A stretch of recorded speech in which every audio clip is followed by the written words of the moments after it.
सम्पूर्णमा नमस्कार। तपाईहरुलाई मेरो YouTube channel Loksewa online class एलओसीमा स्वागत छ। आज म लोकसेवा आयोगले लिने शाखा अधिकृत अन्तर्गतको सेकेन्ड पेपरमा रहेको 3.8 को विद्युतीय शासन ई गभर्नेन्समा छलफल गर्न गइरहेको छु। ई गभर्नेन्स अर्थात् विद्युतीय शासन एउटा चाहिँ व्यापक अवधारणा हो। तपाईले यसलाई चाहिँ ई गभर्नमेन्ट अर्थात् विद्युतीय सरकार भनेर बुझ्न सक्नुहुन्न। विद्युतीय सरकार अलग अवधारणा हो भने विद्युतीय शासन अलग अवधारणा हो। विद्युतीय शासन चाहिँ अलि व्यापक अवधारणा, यसले चाहिँ धेरै पक्षहरूलाई समेट्छ। अब विद्युतीय शासनको अवधारणा चाहिँ 1900 नेपालमा भन्ने भने चाहिँ 1990 को दशकको अन्त्यन्तरतिरबाट आएको हो। संसारमा तपाईको युरोप अमेरिकातिर हेर्ने हो भने चाहिँ तपाईको 1970 को 80 को दशकबाट चाहिँ यो सुरुवात भइसकेको थियो। राम्रोसँग भन्ने भने चाहिँ 1990 को दशकपछि नै आएको हो सम्पूर्ण देशहरूमा। अब योले के गर्छ भन्ने कुरा हेरौँ, के हो यो भन्ने हेरौँ। विद्युतीय शासन चाहिँ राज्य व्यवस्थालाई प्रभावकारी, पारदर्शी र उत्तरदायी बनाउन प्रविधिको प्रयोग, टेक्नोलोजीको प्रयोगद्वारा जनसेवामा सुधार ल्याउने अवधारणा हो। यसले के गर्छ? जनसेवामा सुधार ल्याउँछ। कसरी? प्रविधिको प्रयोगद्वारा। तपाईको यसले के गर्छ? अर्को राज्य व्यवस्थालाई प्रभावकारी, पारदर्शी र उत्तरदायी बनाउँछ। त्यो बनाउनको लागि प्रविधिको प्रयोगद्वारा जनसेवामा सुधार ल्याउने अवधारणा हो। 1990 को दशकदेखि शासनमा यो अवधारणा सुरु भएको हो, जसले सरकारी, नागरिक र निजी क्षेत्रबीचको अन्तर्क्रियालाई सजिलो बनाउँछ।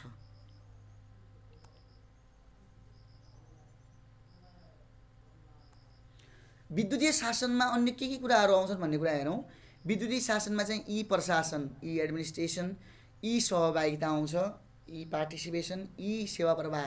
तपाईँको सेवा प्रवाह पनि विद्युतीयमा गर्ने भन्ने कुरा, ई सर्भिस डेलिभरी जस्तो हामी देख्छौँ नि, त्यो लोकसेवा आयोगको फर्म चाहिँ हामी अनलाइन भर्छौँ र विभिन्न सेवाहरू चाहिँ जस्तो हामीले अनलाइन लाइसेन्स, तपाईँको ड्राइभिङ लाइसेन्सको लागि अनलाइन चाहिँ एप्लिकेसन दिन्छौँ। यो कुराहरू चाहिँ ई सर्भिस डेलिभरीमा आउँछ। यसले विद्युतीय उपकरणहरू जस्तै इन्टरनेट, इमेल, फोन आदि मार्फत सरकार र नागरिक बीच सूचना आदान प्रदान गर्दै सेवा प्रवाहलाई छरितो, पारदर्शी र प्रभावकारी बनाउँछ। यसको मुख्य उद्देश्य भनेको सरकारलाई जनमुखी बनाउनु, पब्लिक ओरिएन्टेड बनाउनु, जनताको सहभागिता पार्टिसिपेसन बढाउनु र सेवा प्रवाहलाई सरल र गुणस्तरीय क्वालिटेटिभ बनाउनु हो।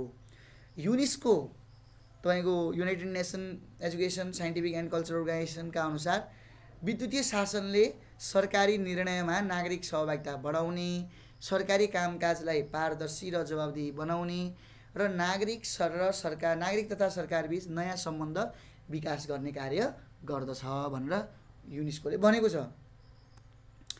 अब नेपालमा पनि यसको चाहिँ संवैधानिक कानुनी व्यवस्था गरिएको छ। विद्युतीय शासनको नेपालमा पनि विद्युतीय शासनलाई संवैधानिक र कानुनी रूपमा आत्मसात गरिएकोले सूचना र सञ्चार प्रविधिको प्रयोगद्वारा नागरिकको हित प्रवर्धन गर्ने लक्ष्य चाहिँ राखेको छ। मैले अघि नै भनेको थिएँ विद्युतीय शासन र विद्युतीय सरकारमा फरक छ। विद्युतीय सरकार भनेको एउटा चाहिँ सीमित अवधारणा हो भने विद्युतीय शासन भनेको अलि व्यापक अवधारणा हो, बहुपक्षीय अवधारणा हो। हामीले यहाँ चाहिँ विद्युतीय शासन भनेको के हो त्यो बारे हेर्दैछौँ। विद्युतीय सरकार र शासनमा के छ भनेर परिभाषागत फरक हेरौँ। विद्युतीय सरकार भनेको चाहिँ सरकारी क्रियाकलापमा आइसिटी, इन्टरनेट एन्ड कम्युनिकेसन टेक्नोलोजीको प्रयोग गर्ने मान्यता हो। खालि प्रयोग मात्र गर्ने, सरकारी कार्यालयले प्रयोग मात्र गर्ने मान्यता ई गभर्नमेन्ट हो, जसले चाहिँ सरकारको प्रभावकारिता वृद्धि गर्छ पक्कै पनि। तर विद्युतीय शासन भनेको चाहिँ त्यो प्रयोग गर्दाखेरि चाहिँ जनता र सरकारी पक्षलाई पनि त्यसमा चाहिँ समन्वय गराउनु वा अन्तर्क्रिया गराउनु विद्युतीय शासन हो। सरकार, जनता र सरकारी पक्षहरूलाई आइसिटीमा आबद्ध गराई समन्वय, सहकारी र साझेदारी गर्ने अभ्यास हो।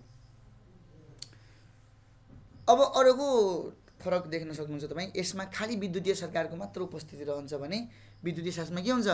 सरकार र अन्य शासकीय सहयात्रीहरूको पनि उपस्थिति रहन्छ। अब विद्युतीय सरकार भनेको एउटा सीमित अवधारणा हो। एउटा सीमित अवधारणा हो भने विद्युतीय शासन भनेको एउटा वृहत अवधारणा हो। यसमा चाहिँ सरकारको मात्र वर्चस्व र उपस्थिति रहन्छ भने यसमा चाहिँ सरकार, नागरिक, व्यावसायिक संस्था र कर्मचारीहरूको सहभागिता रहन्छ। त्यही भएर चाहिँ हामीले भन्न सक्छौँ कि विद्युतीय शासन चाहिँ बढी तपाईको पक्षहरूलाई समेट्छ, धेरै पक्षहरूलाई यसले समेट्छ। अब विद्युतीय शासनका उद्देश्यहरू हेर्ने भने चाहिँ कस्ता उद्देश्यहरू छन्? विश्वको परिवेशसँगै मिल्दै जाने गरी शासकीय सुधार र प्रभावकारिता बढाउनु, विश्वको परिवेशसँगै मिल्दै जाने गरी शासकीय सुधार र प्रभावकारिता बढाउनु पहिलो उद्देश्य हो। अब यसमा चाहिँ हामीले के भन्न सक्छौँ भने जस्तो अमेरिका र युरोपले विद्युतीय शासनको कुरा चाहिँ पहिल्यै नै गरे, उनले चाहिँ धेरै कुराहरू यसमा चाहिँ एआईको समेत अहिले प्रयोग गरिरहेछन्। हामी पछाडि पर्न सक्दैनौँ, त्यही भएर चाहिँ हामीले पनि विश्व परिवेशसँगै अगाडि बढ्नुपर्ने हुन्छ। जस्तो चीन, जापान, अमेरिका, युरोपमा चाहिँ विद्युतीय शासन हामी चाहिँ तपाईँको त्यहाँ चाहिँ बलियो र सङ्गठित देख्न सक्छौँ। अर्को यसको उद्देश्य भनेको के हो? शासनमा आधुनिकता, वैज्ञानिकता र नयाँ प्रविधिको संयोजन गर्नु। अर्को उद्देश्य भनेको शासनलाई जवाबदेही र पारदर्शी बनाउनु। अर्को उद्देश्य भनेको सार्वजनिक सेवाहरूलाई छिटो, मितव्ययी भन्नाले इकोनोमी हुनु, अर्थात् कमभन्दा कम स्रोतहरू प्रयोग गरेर बढीभन्दा बढी प्रभावकारिता ल्याउनु र जनमुखी बनाउनु। विद्युतीय कर्मचारी तन्त्र र सार्वजनिक प्रशासनको अवधारणालाई संस्थागत गर्नु। जनसेवक र जनताबीच, जनसेवक भनेको सार्वजनिक सेवा प्रदायक र जनताबीच नयाँ र सुमधुर सम्बन्धको विकास गर्नु। अर्को अन्ततः सुशासनको प्रवर्धन गर्नु। अब विद्युतीय सेवाका प्रकारहरू छन्, types of E governance service. अब तपाईँलाई थाहा नै होला, ई गभर्नेन्स सर्भिस तपाईँको बढी जो सरकारको लागि भन्यो भने 3 किसिमको छ। एउटा चाहिँ गभर्मेन्टबाट सिटिजनमा गइरहेको ई सेवाहरू, इलेक्ट्रोनिक सर्भिसहरू। एउटा चाहिँ गभर्मेन्ट टु बिजनेस G2B, एउटा चाहिँ गभर्मेन्ट टु गभर्मेन्ट G2G। सबभन्दा पहिले गभर्मेन्ट टु सिटिजन हेरौँ, अर्थात् सरकारले नागरिकलाई दिने प्रत्यक्ष सेवाहरू। यसमा के आउँछन्? यसमा चाहिँ जनताको जीवनस्तर सुधार गर्नका लागि आवश्यक सेवाहरू जस्तै सुरक्षा, स्वास्थ्य, खाद्यान्न, पानी, बिजुली, शिक्षा, यातायात, सूचना र रोजगारी। नागरिक अधिकार अन्तर्गत माग गर्न सकिने सेवाहरू जस्तै अनुमति र लाइसेन्स सेवा। हामीले चाहिँ तपाईँको लाइसेन्स चाहिँ हामीले अनलाइन एप्लिकेसन गरेर चाहिँ लाइसेन्स सेवा प्राप्त गरेर आउँछौँ, ड्राइभर लाइसेन्सको। र अरू लाइसेन्सहरू पनि, जस्तो कुनै बिजनेस गर्नु पऱ्यो भने चाहिँ लाइसेन्स माग्नुको लागि पनि अनलाइन रजिस्ट्रेसन हुन्छ। सूचना खोज सेवा र भुक्तानी सेवाहरू। सरकारी निकायसँग जनताको सँगैको सम्बन्ध र सहभागिता सुनिश्चित गर्नका लागि वेबसाइट मार्फत सूचना प्रवाह, फारम डाउनलोड गर्ने, सुझाव पठाउने, गुनासो सुनवाई गर्ने व्यवस्था, यस्ता कुराहरू आउँछन्। अब सरकारले बिजनेसलाई दिने सुविधाहरू हेर्ने भने चाहिँ सरकारले चाहिँ तपाईँको उद्योग व्यवसायको उन्नतिको लागि दिने सेवाहरू हेर्ने भने चाहिँ यस सेवामा चाहिँ उद्योग, व्यापार, सामाजिक क्षेत्रको उन्नति र समृद्धिको लागि निम्न प्रकारका सेवा र जानकारी समावेश छन्। जस्तो अनुमति पत्र प्राप्त गर्नमा सुविधा, सरकारी नीति र कानुनी सूचनाहरू उपलब्ध गराउने, नयाँ उद्योग प्रविधिहरूको जानकारी, कर बुझाउने सरल विधिहरू, राष्ट्रिय र अन्तर्राष्ट्रिय बजारको जानकारी र व्यापारिक सम्झौताबारे जानकारी, यस्ता कुराहरू यसमा आउँछन्। अर्को छ सरकारले आफ्नै कार्यालयलाई दिने सेवाहरू, जसलाई हामी गभर्मेन्ट टु गभर्मेन्ट G2G भन्छौँ। यसमा चाहिँ के आउँछ? यसमा 2 प्रकारका सेवाहरू आउँछन्। एउटा चाहिँ कार्यालयबाट कार्यालयलाई अर्थात् G2G, अर्को कार्यालयबाट कर्मचारीलाई। अब कार्यालयबाट कार्यालयलाईमा गभर्मेन्टमा के हुन्छ भने जस्तै डाटा र विद्युतीय कारोबारको साझा सञ्चालन, आन्तरिक ICT प्रणाली, प्रशासन कार्यविधिमा समन्वय, कागजी कार्यविधिलाई विद्युतीयमा रूपान्तरण, यस्ता कुराहरू आउँछन्। अब G2E कार्यालयबाट कर्मचारीलाई भनेको कर्मचारीको सेवा सम्बन्धी अभिलेख र प्रक्रिया, अनुशासन र सिप वृद्धि गर्ने प्रशिक्षणका कार्यक्रमहरू, यस्ता चाहिँ सम्पूर्ण कुराहरू यसमा आउँछन्। अब विद्युतीय शासनको क्षेत्र वा विषयवस्तु हेरौँ है। विद्युतीय शासनका विषयवस्तुहरू के हुन् त? राज्य सरकारद्वारा प्रदान गर्ने सेवाहरू यसमा आउँछन्। तिनका शर्तहरूको जानकारी हुन्छ विद्युतीय शासनमा। सरकारका नीति, योजना, कार्यक्रम र निर्णयहरूको सार्वजनिक जानकारी हुन्छ। सरकारले अनुसरण गर्नुपर्ने नीति, योजना, कार्यक्रमहरूमा सुझाव र प्रतिक्रिया सङ्कलन गर्ने प्रक्रिया यसैमा संलग्न हुन्छ। निवेदन र फारमका ढाँचा उपलब्ध गराउने व्यवस्था यसैबाट हामी गर्न सक्छौँ। सरकारी वेबसाइट मार्फत निवेदन फारम प्राप्त गरेर इमेलबाट आवेदन दिने सुविधा। जस्तै कुनै चाहिँ बिजनेस वा कुनै इन्डिभिजुअलले चाहिँ सरकारी वेबसाइटबाट निवेदन फारम प्राप्त गर्छ, त्यो निवेदन लेखेर वेबसाइट तपाईँको इमेलबाट सरकारी कार्यालयले पठाउन सक्छ। नागरिकका गुनासो, उजुरी र जिज्ञासाहरूलाई इमेल, फोन, हेलो सरकार छ नि जुन फोन वा अन्य माध्यमबाट समाधान गर्ने प्रक्रिया, सरकारी निकाय र नागरिक बीच सम्बन्धलाई मजबुत बनाउने कार्य, सम्बन्धित कार्यालयको वेबसाइट मार्फत नागरिकलाई जानकारी उपलब्ध गराउने प्रक्रिया, प्रविधिको माध्यमबाट आर्थिक कारोबार गर्ने व्यवस्था जस्तै ATM सेवाहरू जो ब्याङ्कहरूले दिइरहेका हुन्छन् त्यो पनि एउटा हो। विद्युतीय संसाधनहरूको प्रयोग गर्दै मतदान, नामावली सङ्कलन, driving licence, machine readable passport जस्ता सेवाहरू उपलब्ध गराउने प्रक्रियासम्मै तपाईँको यसका विषयवस्तु वा क्षेत्रहरू अन्तर्गत आउँछन्। अब सरकारी शासनको महत्त्व के छ त्यसतर्फ लागौँ। सरकारी शासनको महत्त्व के रहेको छ? शासकीय सुधार र प्रभावकारिता वृद्धि गर्न, शासनको आधुनिकीकरण र वैज्ञानिकरणमा सहयोग पुर्याउने यस्तो महत्त्व रहेको छ।